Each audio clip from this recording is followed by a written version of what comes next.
from Torrijos Municipal Hospital. So may topic for about information and decision making. So i-discuss ko yung mga factors in effective decision making, the importance of decision making, the decision making process, and yung mga common challenges in decision making process. So next, ayan. So what is decision making? Decision making is the process of examining your possibilities, options, and comparing them and choosing a course of action. Decision making can also be defined as a process of choosing between alternatives to achieve goal. It is the process by which individual chooses one alternative from several to achieve a desired objective. So also, decision-making is the process of deciding about something important, especially in a group of people or in an organization. It is also a process of selecting the best among the different alternatives. It is done to achieve a specific objective or to solve a specific problem.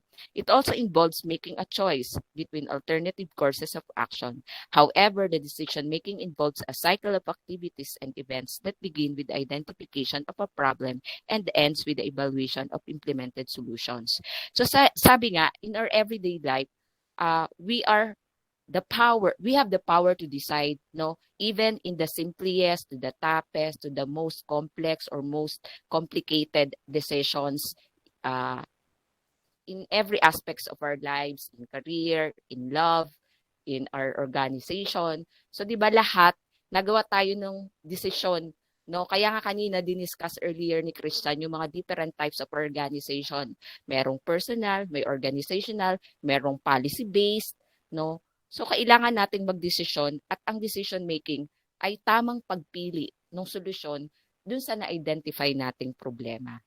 So what are the factors in making effective decision? Number 1 is perception. Ano ba yung ibig sabihin ng perception? Perception is a process by which individuals organize and interpret sensory impressions in order to give meaning to their environment. Ibig sabihin, we use our sensory impressions like what we hear, what we see, what we feel. So yan sa mga factors para tayo ay makapagdesisyon.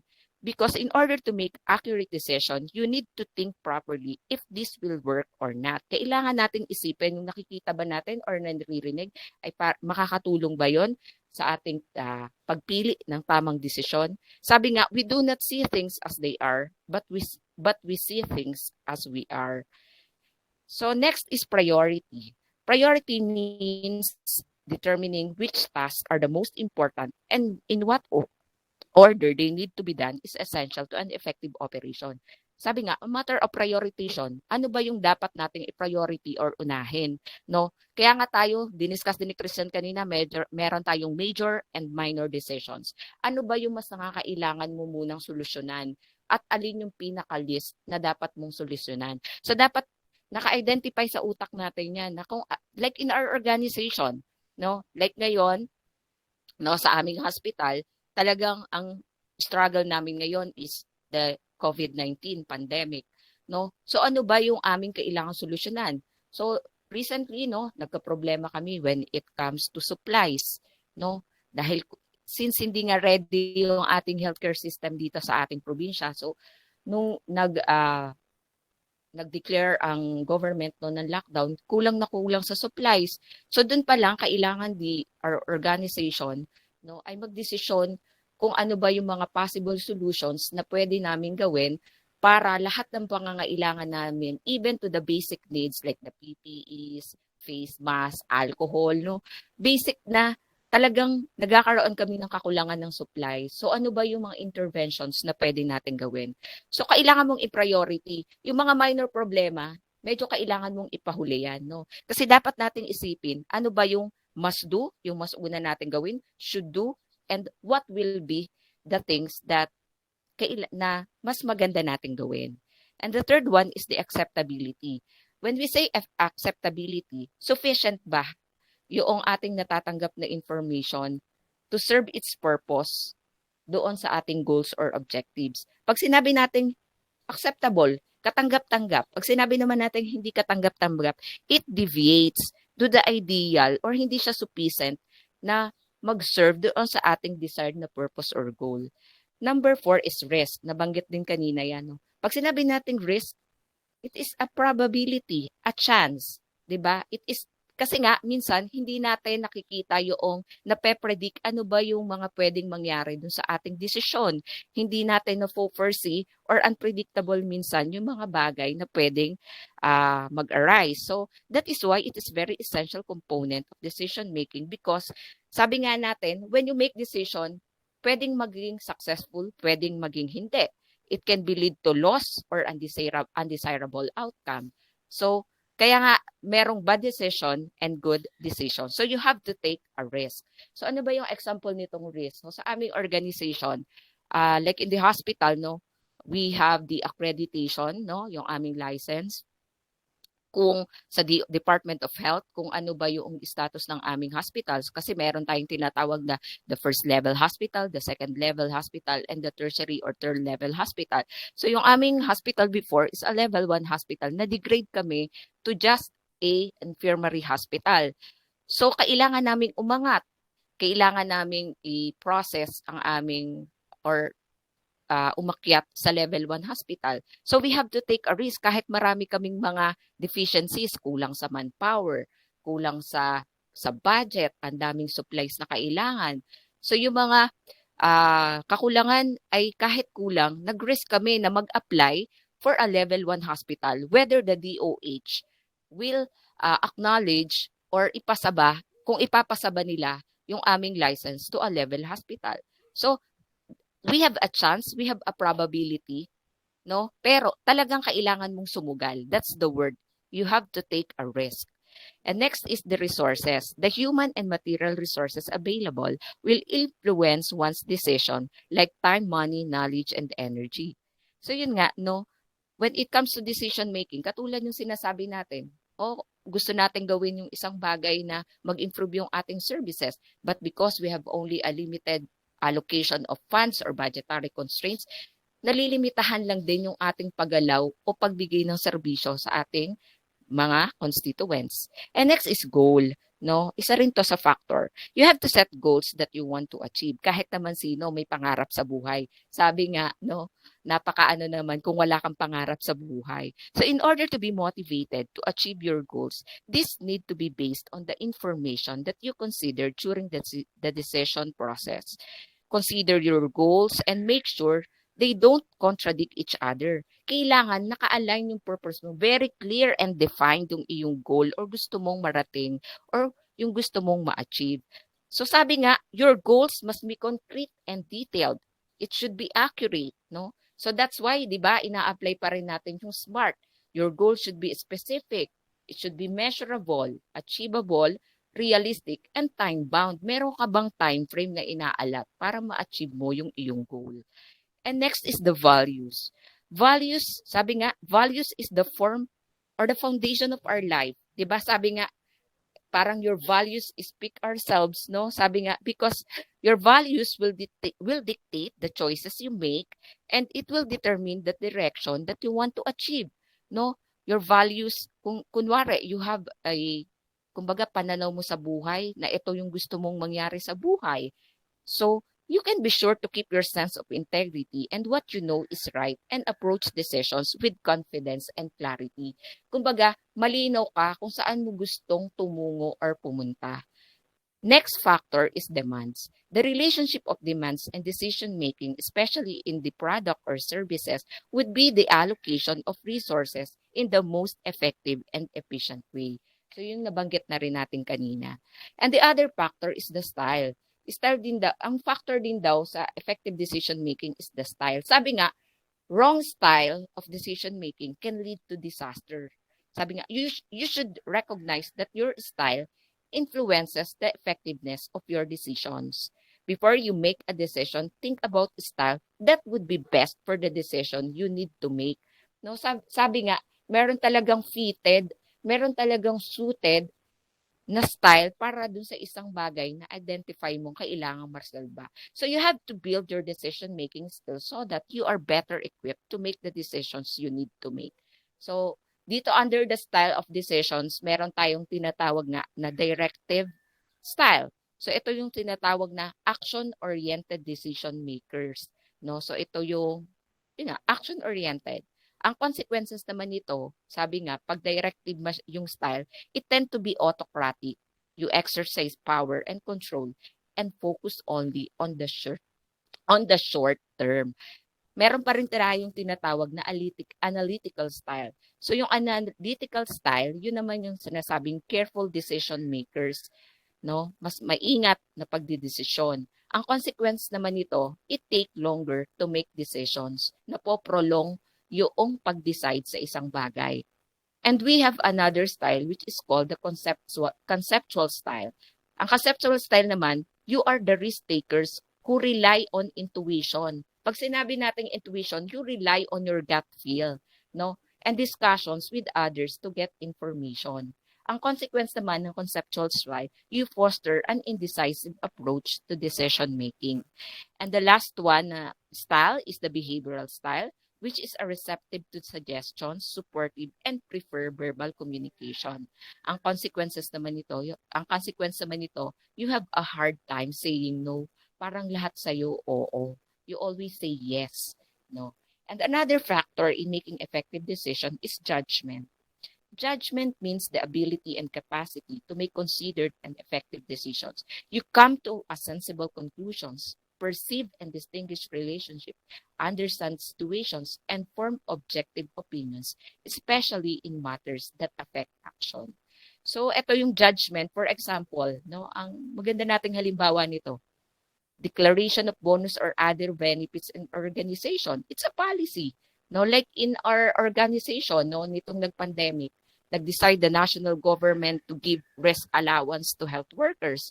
So inagakaguluhan naman ngayon sa amin yan kasi the national government nag-create sila ng guidelines sino ba yung mga entitled na mabigyan ng benefits. There's a guidelines or standard operating procedures. Sino ba yung mga dapat bigyan, no? May policy na kung sino ba dapat ang biyayaan ng risk allowance. So from the Provincial Health Office, Department of Health, binabasa Provincial Health Office, down to our organization. So from our organization, ang ginawa ng hepe namin, sino ba yung mga taong entitled dito na mabigyan?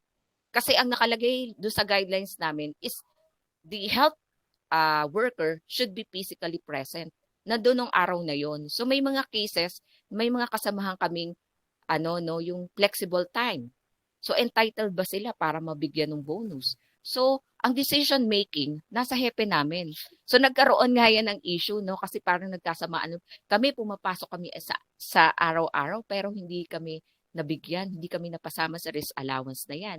Meron namang naka-flexi time pero na entitled bigyan ng risk allowance. So minsan the decision making, no, it relies on the top management.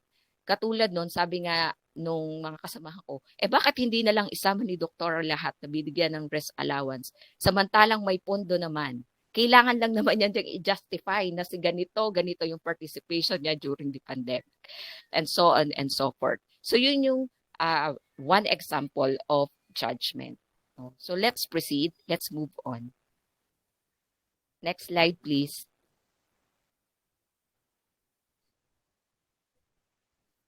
Hello. Hello.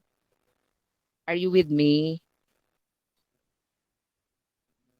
Yes.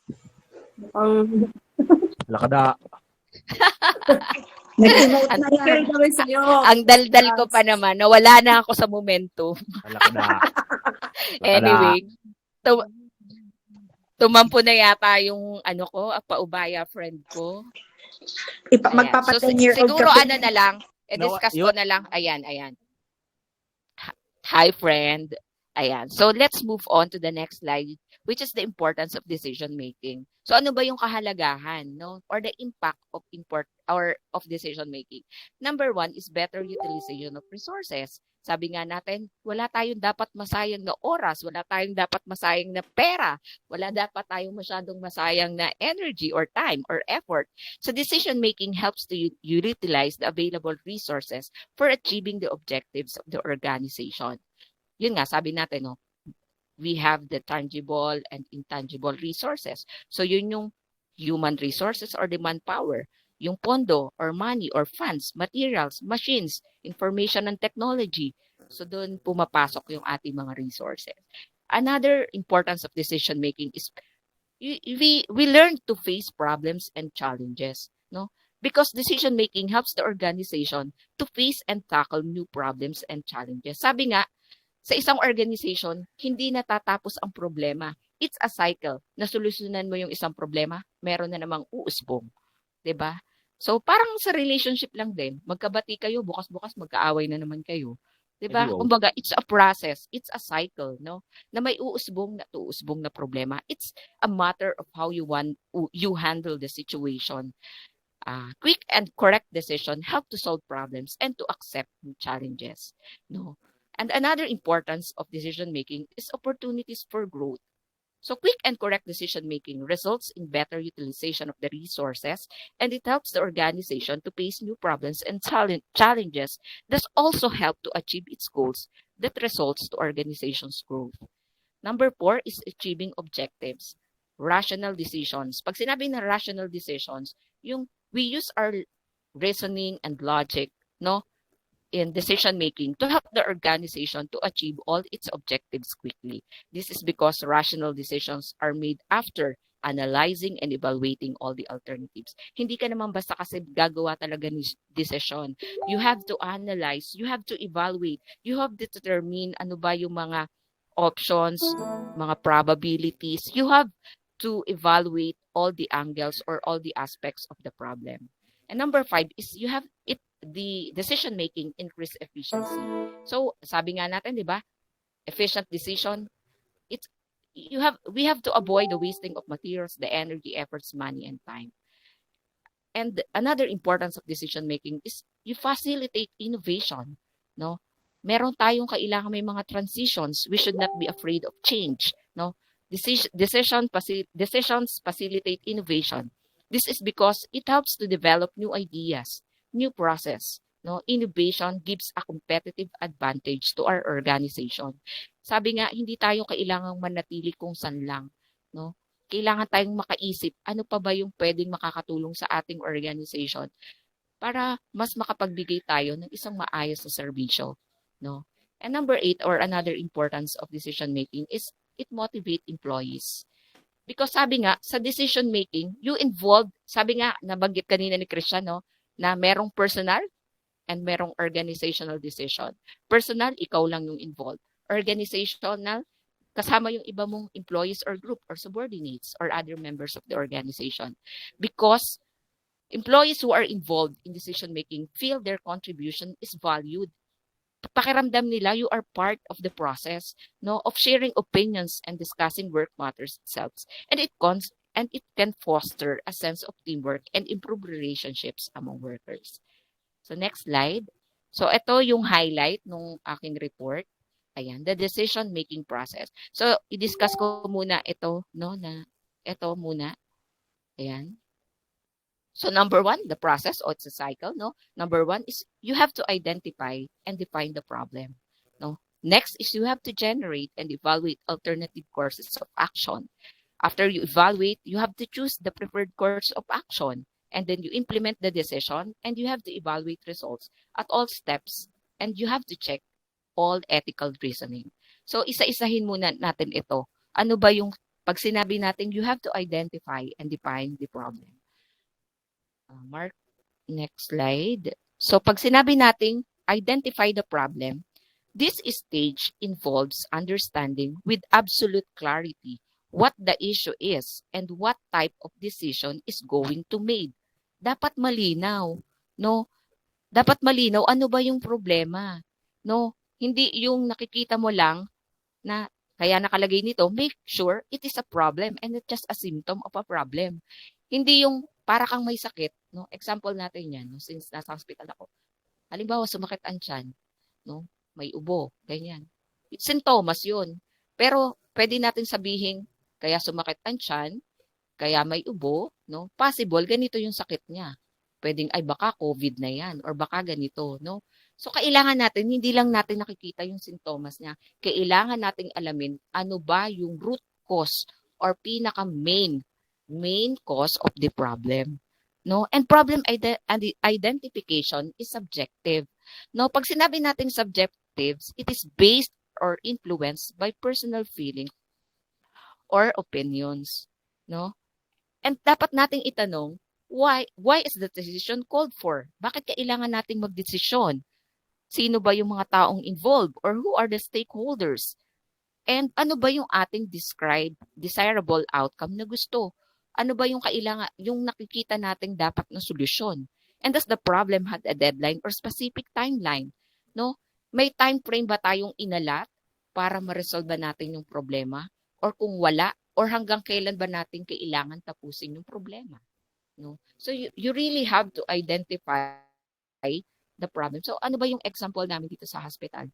No, ang una naming naging problema, like nito nga, no, sabi nga natin, hindi prepared lahat, no, the government, the healthcare system, no. So nung nag-pandemic, wala kaming malinaw na policy, no, regarding paano namin ba i-handle yung mga COVID patients na darating sa aming agency.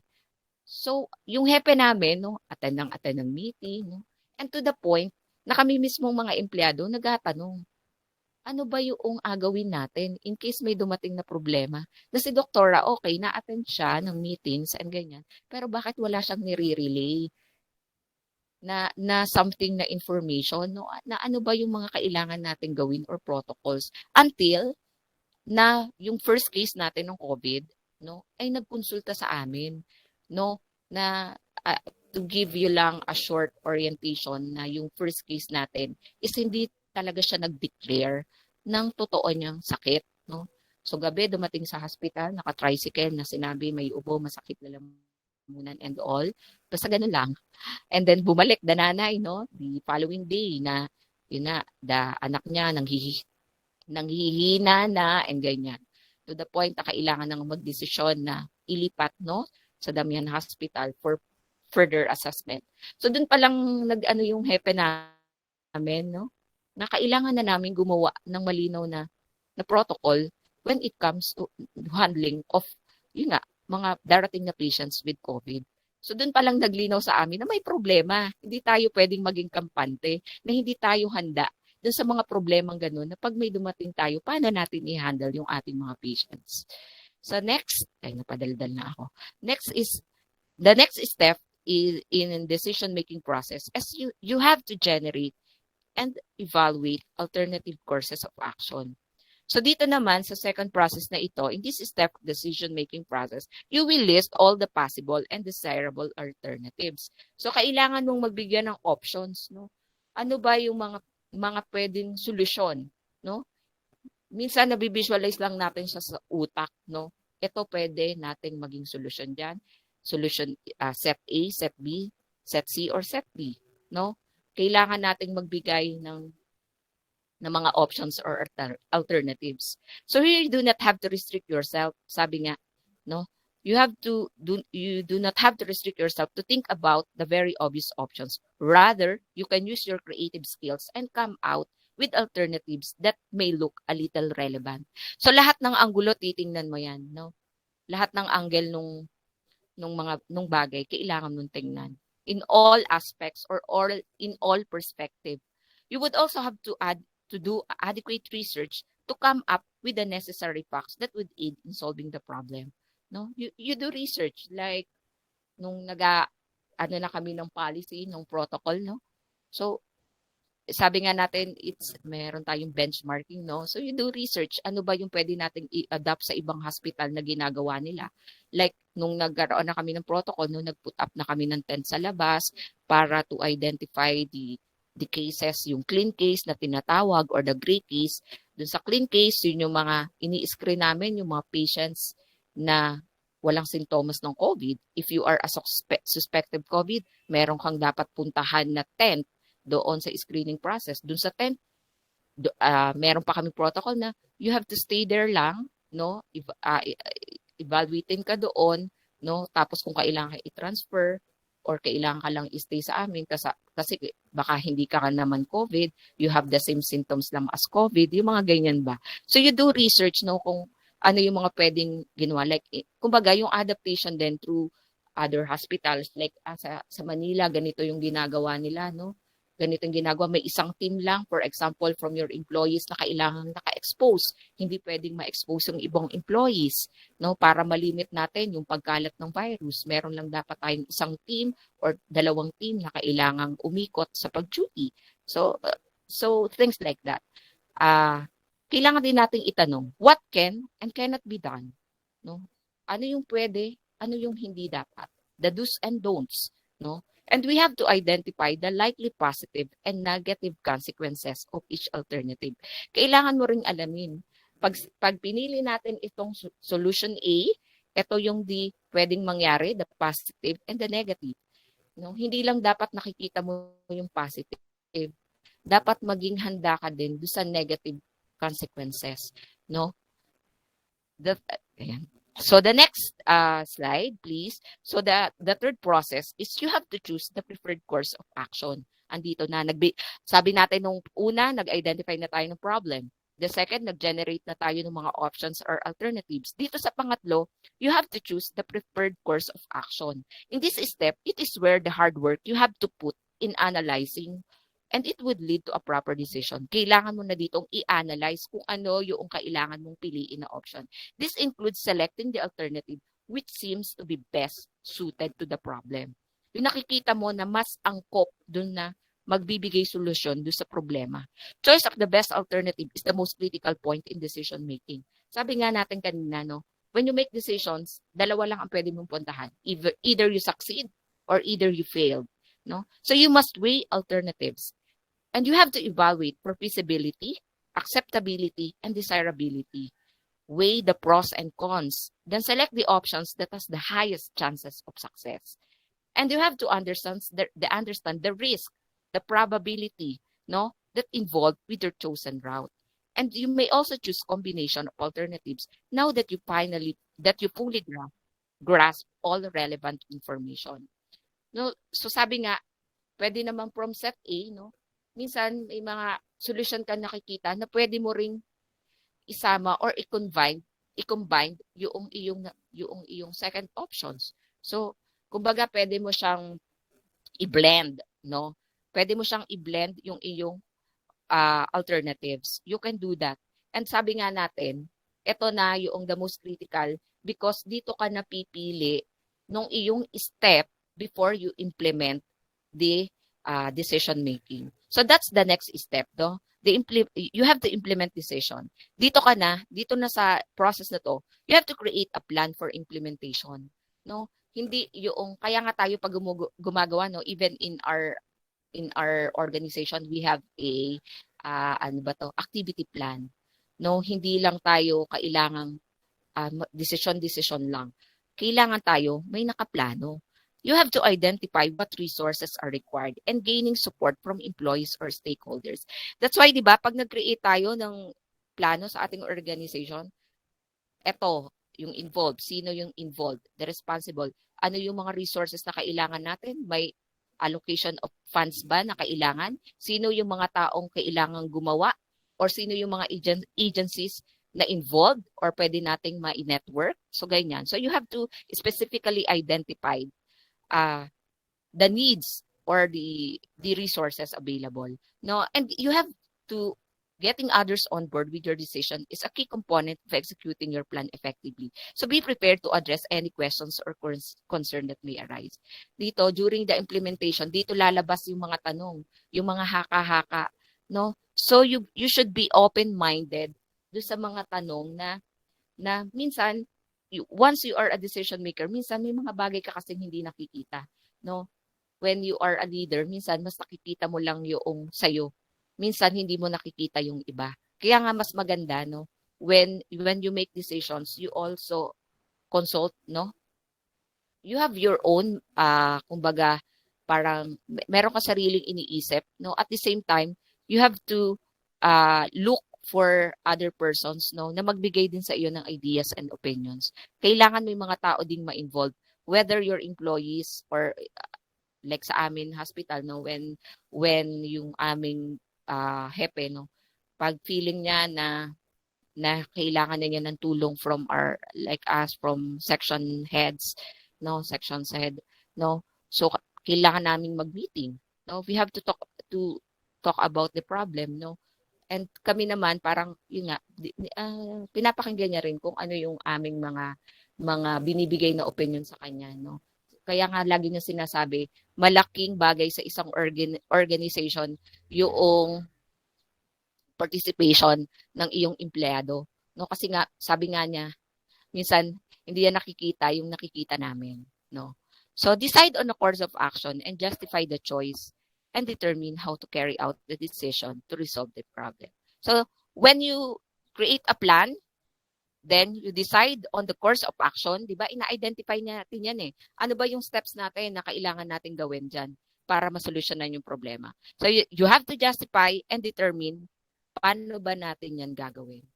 So the last process is you have to evaluate results at all steps or you have to check ethical reasoning. Sabi nga, no, yung success ng isang desisyon ay malalaman mo lang if you have to evaluate, you have to monitor the feedback, no? Evaluating your decision for effectiveness. Kailangan mo evaluate kung epektibo ba yung desisyon na ginawa mo, yung in-implement mong desisyon. You have to ask yourself what you did well and what can be improved next time.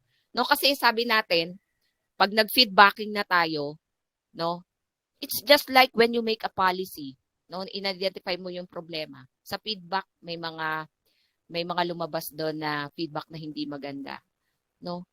So pwede kang bumalik na hindi mo na solusyonan yung problema, no?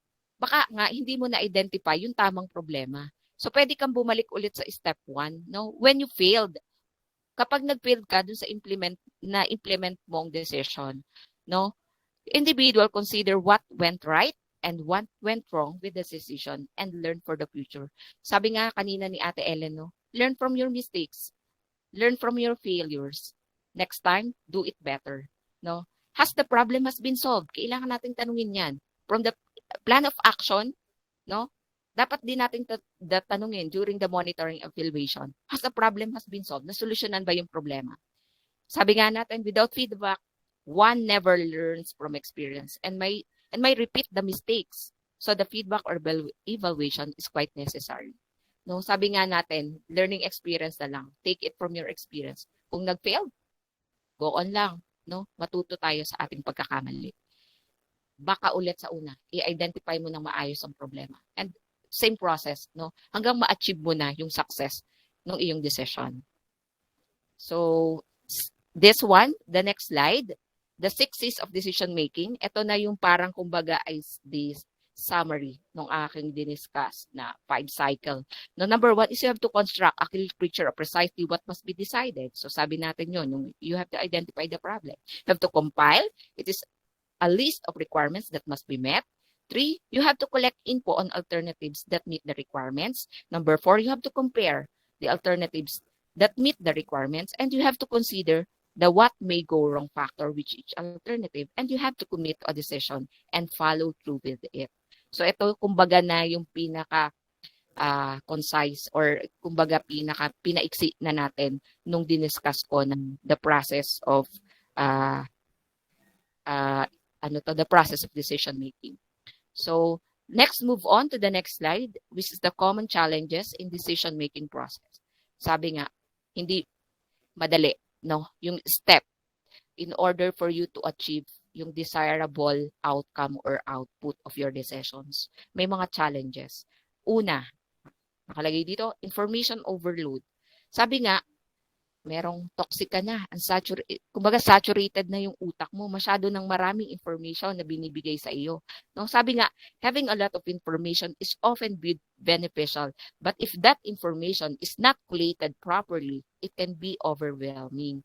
Kailangan nating piliin, no? We should be accustomed to accessing the right kind of user-friendly data that are key to your decision-making options or you might feel misguided and confused. Sa dami minsan na binibigay or pinipid sa'yo na data or information, nalilito ka na. Nami-misguide ka na kung ano ba yung dapat mong piliin na solusyon sa problema. No? Another challenges in decision-making process is not having enough information. Sabi nga, extremes are never good and having enough information to support your decision is not good either. And you should definitely be up to speed with all the relevant information in order to come up with the best solution for any issue. No? So, minsan, no, yung challenges nga, misinformed ka naman, kulang ka naman, no? Kulang ka naman sa information, no? Sabi nga, yung sobra at yung kulang, parehong hindi maganda. It should be balanced, no? Sa lahat naman ng bagay, no? Whether in life, 'di ba? Kailangan lang balansehin lang natin ang mga bagay-bagay, no? Para hindi tayo ma-toxic, no? Minsan nga yung sa relationship, 'di ba? Yung pag lagi kayong magkasama, nagkakasawaan kayo, nung may, no, 'di ba, may mga ganun, may mga gadong level. Sinong nakaka-relate? Anyway, so next Naku. challenge is misidentifying the problem. Yung katulad nung sinabi natin kanina, baka sintomas lang yung naiisip mo, pero hindi yung root cause ng problema. So minsan nami-misidentify the problem, no? There will be times when the decision is complex. Sabi nga, 'di ba? Life is complicated, no? So be that same as in decision making, no? Decision is complex and you aren't sure where the main issues lies as the actual cause may be elusive. Mas nakikita mo yung sintomas pero hindi mo nakikita yung iyong sakit. For example, no, nasakit yung tiyan mo, akala mo ganun lang. Yung pala, may underlying illness ka na, no? So, thus being able to conduct true research. So, lagi nating binabanggit. Kailangan mong mag-research, no? Kailangan mong may, sabi nga natin, information at hand, no? Through research, it would be a useful data and speak with internal experts could be ways to mitigate this situation. Kailangan mong magtanong, kailangan mo din yung info from other people or other information. Kaya may tinatawag nga tayong external environment or linkages, no? Kasi when you're in an organization, 'di ba? Hindi lang dapat kayo nakatuon do sa sarili nyo. You have to outsource, no? To do yun nga, other networking or linkages. Kasi nga, minsan, yung mga problema ng organization natin, it involves other people or outside environment. No? And then, another common challenges is the overconfidence in the outcome. Yun, masyado kang kampante. No? We are not by any way devaluing the importance of positive thing, but rather that you should identify. Sabi nga natin, it should be realistic, it should be viable, it should be achievable. No, rather than ones that are overly optimistic and unrealistic. No, kaya nga sinasabi natin, ang ating decision should be smart. It should be specific, measurable, achievable, realistic, and time-bound. So, another challenges is impulsiveness. Yan. So, stress, time constraints, or other circumstances such as the pressure to decide upon a course of action can compromise the desired results if decisions are taken too quickly. So, minsan may mga taong mabilis mag-decide kasi stress na siya. No? Ayaw na niyang mag-isip. Kulang na sa oras. Kailangan ng magdesisyon. No? Minsan may nangyayaring ganyan. No? Na minsan nga, kaya nag-failed tayo when no sa output natin kasi minsan minamadali, no, hindi pa hinog kumbaga yung ating desisyon. You might inadvertently skip important data sa kakapamibles, papamadali, no, stress ka, bigla mo lang ginawa yung desisyon mo, nakakalimutan mo na hindi mo na nasusolusyonan yung problema for its purpose, no. Next challenge, no, yung opinions and objectivity. So it is natural to involve other people in the decision-making process. So lagi ko nga sinasabi kanina, it involves yun nga, other people, no? Kailangan mong isama yung iyong mga subordinates. Kasi nga may mga desisyon na hindi lang dapat ikaw. But you need to avoid falling for something similar to the halo effect, no? That preconceived ideas and prejudices based solely upon appearance. Try to be objective. Compliance and accuracy is important and should be a priority to achieve the objective data. And the last one is not a one-off. So you have to follow up to understand if it has been the correct one. No? Kaya nga sabi natin, i-evaluate muna, i-analyze. No? If you make a decision, you will have to follow up on it to understand if it has really been the correct one. It could be a way to improve your decision.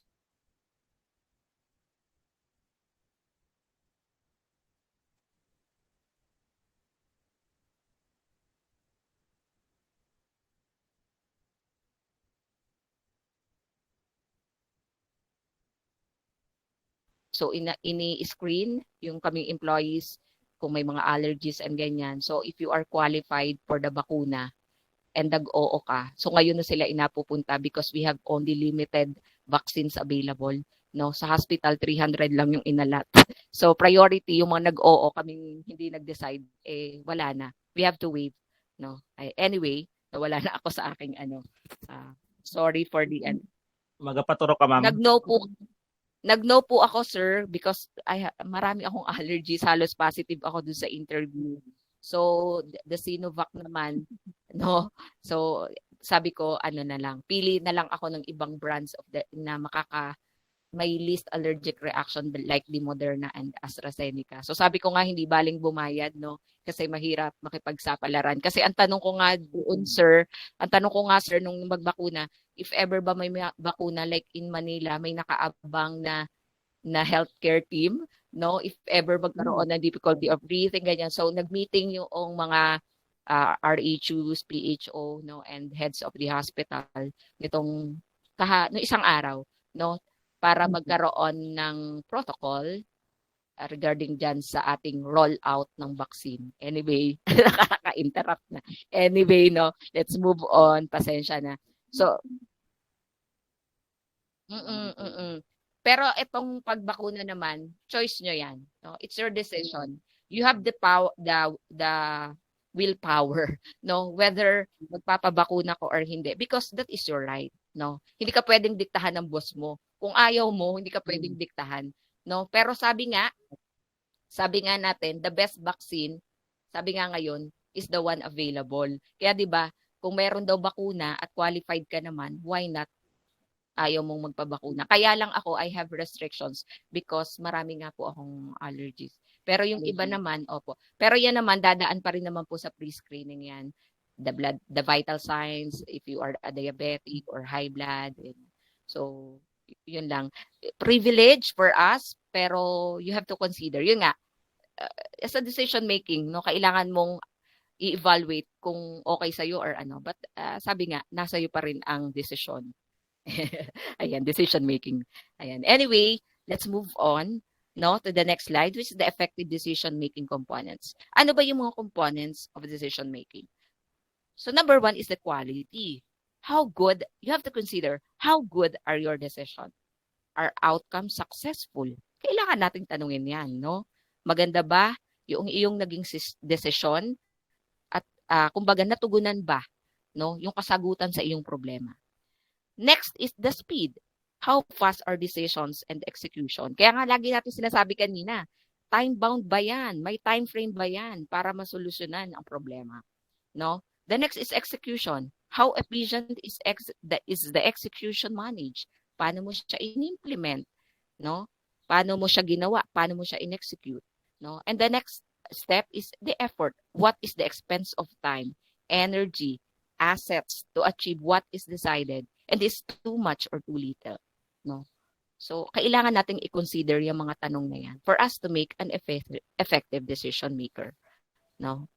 I think that's all. May slide ata ako, Mark, na last.